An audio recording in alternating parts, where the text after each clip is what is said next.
Hello there.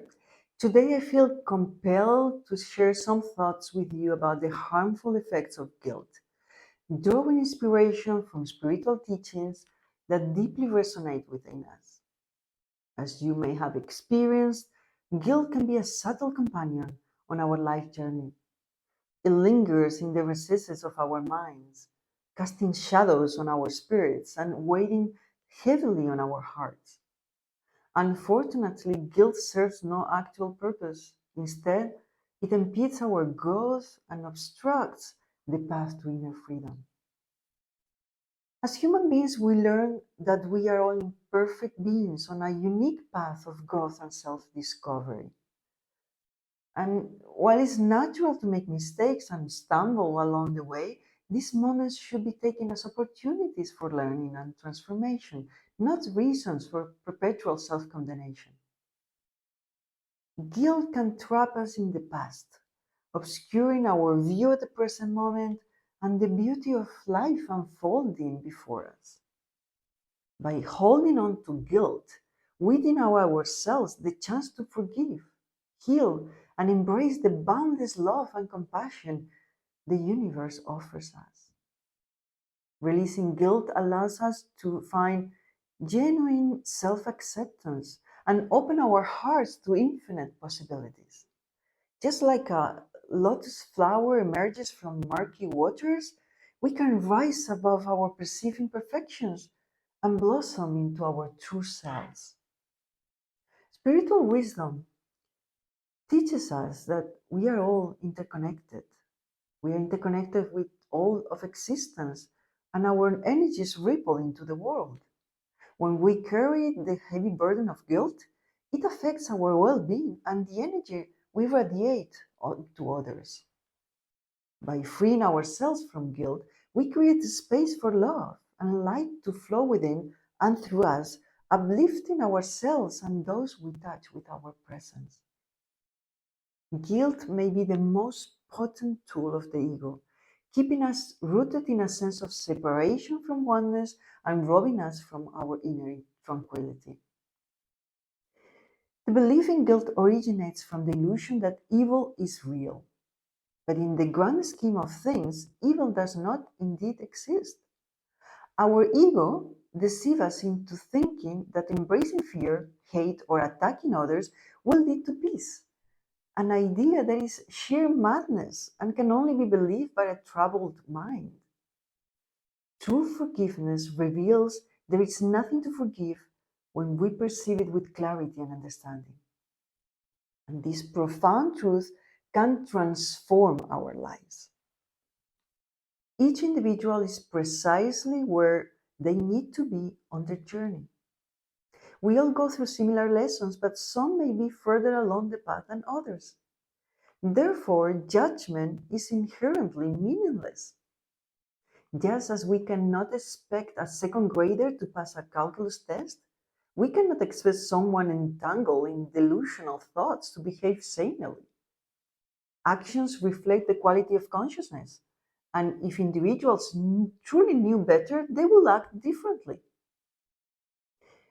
We must see a person needing healing, not an evil entity deserving punishment.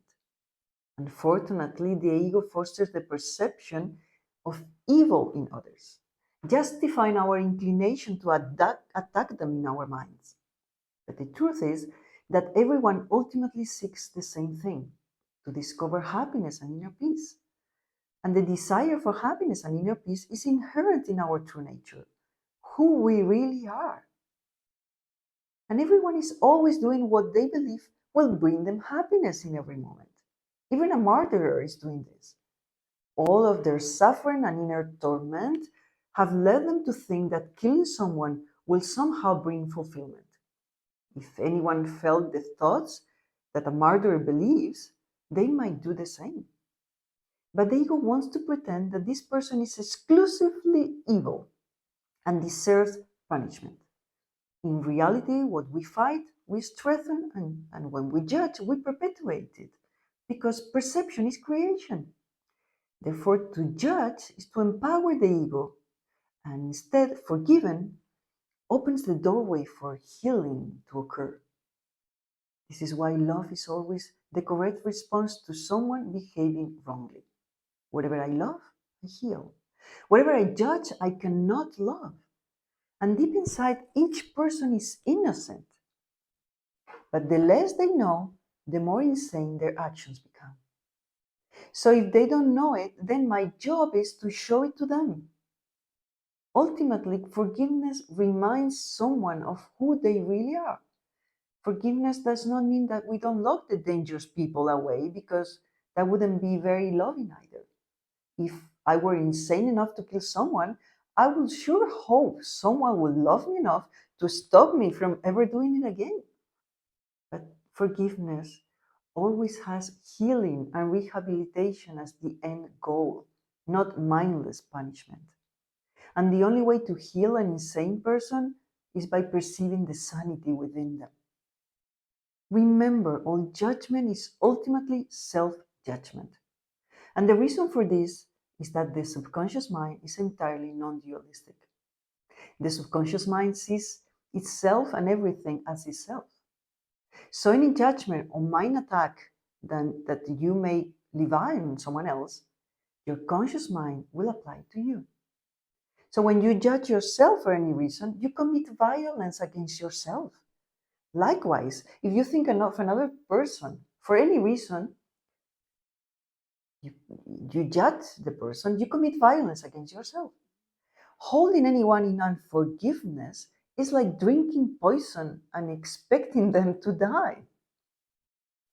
The book A Course in Miracles says that heaven is entered two by two, meaning that the only way to reach heaven is through the person right before me. If I make this person guilty in my mind for any reason, I make myself guilty and I take away my peace.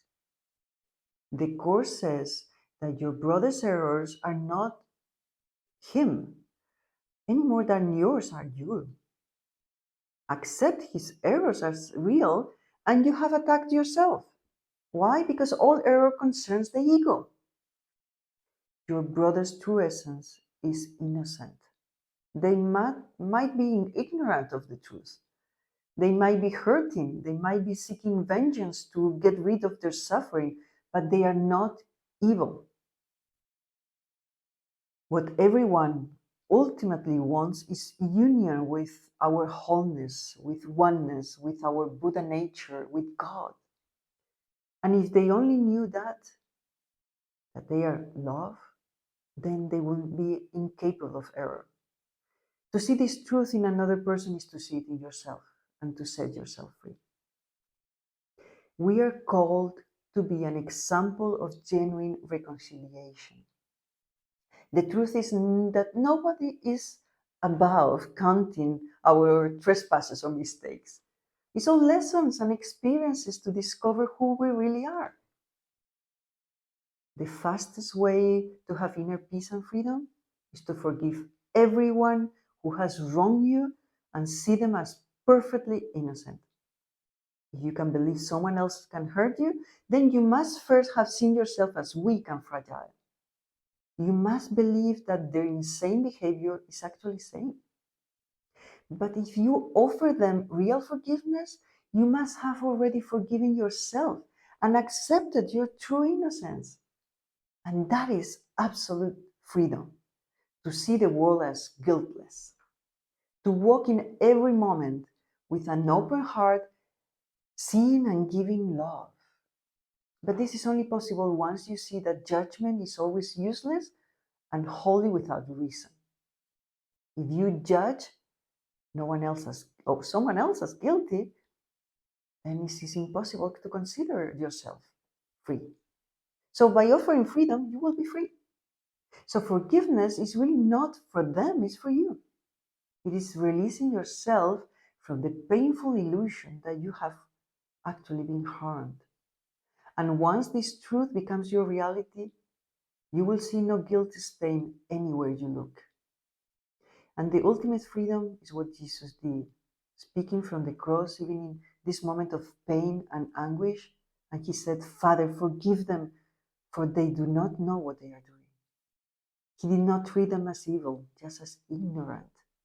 And I think that is an excellent lesson for all of us to follow, don't you think?